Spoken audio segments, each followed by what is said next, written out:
बहुत बहुत स्वागत है आप सभी का द प्रदीप योगा शो में।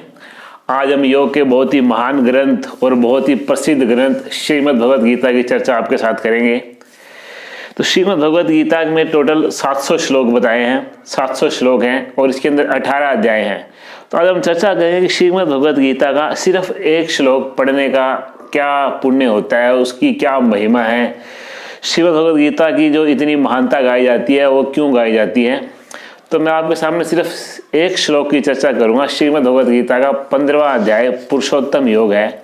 इसका जो 12वां श्लोक है, सिर्फ एक श्लोक की चर्चा आपके साथ करेंगे। तो 12वें श्लोक में भगवान श्री कृष्ण अर्जुन को कहते हैं कि हे अर्जुन, सूर्य में स्थित जो तेज संपूर्ण जगत को प्रकाशित करता है और जो तेज चंद्रमा में है और जो अग्नि में है, उसको तू मेरा ही तेज जान। भगवान अर्जुन को कह रहे हैं कि हे अर्जुन, जो तेज सूर्य में है, जो तेज चंद्रमा में है और जो तेज अग्नि में है, वो मेरा ही तेज है। ये एक श्लोक हुआ श्रीमद् भगवत गीता के 15वें अध्याय का 12वां श्लोक। अब देखो, इसका महात्म्य में बताया गया कि इसका जो महात्म्य है, श्रीमद् भगवत गीता का जो 15वां अध्याय है, उसको पढ़ने का क्या लाभ है, उसको पढ़ने का क्या फल है, उसको पढ़ने का क्या पुण्य है। तो इसके महात्म्य में उन्होंने बताया कि 15वें अध्याय का महात्म्य, 15वें अध्याय में टोटल 20 श्लोक हैं। हमने सिर्फ एक श्लोक आपको बताया कि सूर्य में स्थित जो तेज संपूर्ण जगत को प्रकाशित करता है और जो तेज चंद्रमा में और जो अग्नि में है अर्जुन, उसको तू मेरा ही तेज जान। अब इसके महात्म्य में बताया गया कि गौड़ देश में कृपाल नरसिंह नामक एक राजा रहा करते थे और वो इतने पराक्रमी थे कि उनकी जो तलवार की धार से देवता भी परास्त हो जाया करते थे। और उनका एक सेनापति था जो बहुत ही बुद्धिमान था और वो शस्त्र और शास्त्र की कलाओं का भंडार था। उसका नाम था सर्व मेरुदंड और उसकी भुजाओं में प्रचंड बल था। उस सेनापति की भुजाओं में प्रचंड बल था। एक बार उस सेनापति के मन में आया कि मैं राजा को मारकर खुद इस राज्य का मालिक बन जाऊं। तो उसने इस विचार को पक्का करा कि मैं एक दिन राजा और उसके पुत्रों को मार दूंगा और खुद उस राज्य का अधिकारी बन जाऊंगा।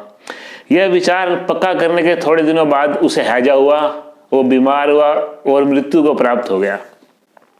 मृत्यु को प्राप्त होने के बाद वो सेनापति सिंध देश में एक बड़ा ही सुंदर घोड़ा बना और गौड़ देश के जो राजा थे, उनका एक व्यापारी था जो घोड़ों का काम करता था। उसे वो घोड़ा बहुत ही अच्छा लगा और उसने वो घोड़ा बहुत सारा धन देकर खरीद लिया और उसी राजा के पास ले आया जिनके पास वो सेनापति पिछले जन्म में काम किया करता था।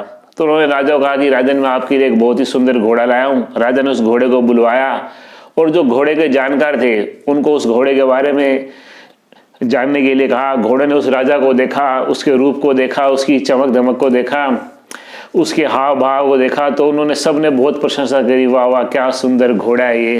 तो राजा को उनकी बात बहुत अच्छी लगी। राजा ने उसे खूब सारा धन देकर, स्वर्ण देकर उस घोड़े को खरीद लिया। एक दिन राजा शिकार करने के लिए उसी घोड़े पर चढ़कर वन में गया। वन में जाते जाते बहुत आगे निकल गया और उसे प्यास सताने लगी। तो वो जल की खोज करने लगा। जल की खोज करने के लिए उसने घोड़े से नीचे उतरा, उसने घोड़े को एक वृक्ष से बांधा और जल की खोज करने के लिए पैदल थोड़ा सा आगे चलने लगा। वहां पर एक पत्ता गिरा हुआ था, उसने पत्ते को उठाया, उसके ऊपर कुछ लिखा था। राजा ने उसे पढ़ा। उसके पढ़ते ही घोड़ा तुरंत मृत्यु को प्राप्त हो गया और स्वर्गलोक को चला गया।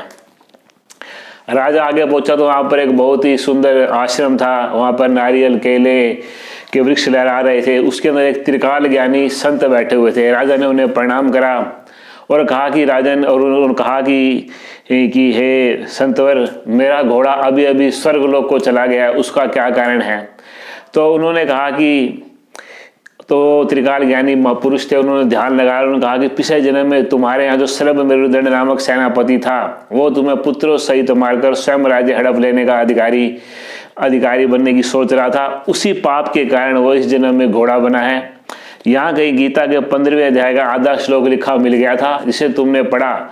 उसे सुनने से ही उसकी इस घोड़े योनि से मुक्ति हो गई है और वो स्वर्ग को चला गया है। राजा ने उनकी बात को सुना, उन्हें बड़ा आश्चर्य हुआ और उसे बहुत खुशी भी हुई कि मुझे ये बहुत ही ज्ञान की बात मुझे पता चली है। उन्होंने उस संत को प्रणाम करा और अपने सैनिकों के साथ घर आके रोज गीता के 15वें अध्याय का पाठ करने लगे और उसी से उन्हें मुक्ति भी प्राप्त हो गई। तो ये हमने आपके साथ चर्चा करी कि सिर्फ एक श्लोक पढ़ने मात्र से घोड़े की मुक्ति हो गई, ऐसा इसके महात्म्य में लिखा है कि सिर्फ अगर हम गीता का एक श्लोक भी दिल से रोज पढ़ते हैं तो उसका हमें बहुत ही भारी पुण्य मिलता है। तो आज मैंने आपके साथ चर्चा करी श्रीमद् भगवद गीता के 15वें अध्याय के महात्म्य की और उसके एक श्लोक की। फिर मिलते हैं आपके साथ इस तरह की ज्ञानवर्धक वीडियो के साथ। आप सभी का बहुत बहुत धन्यवाद।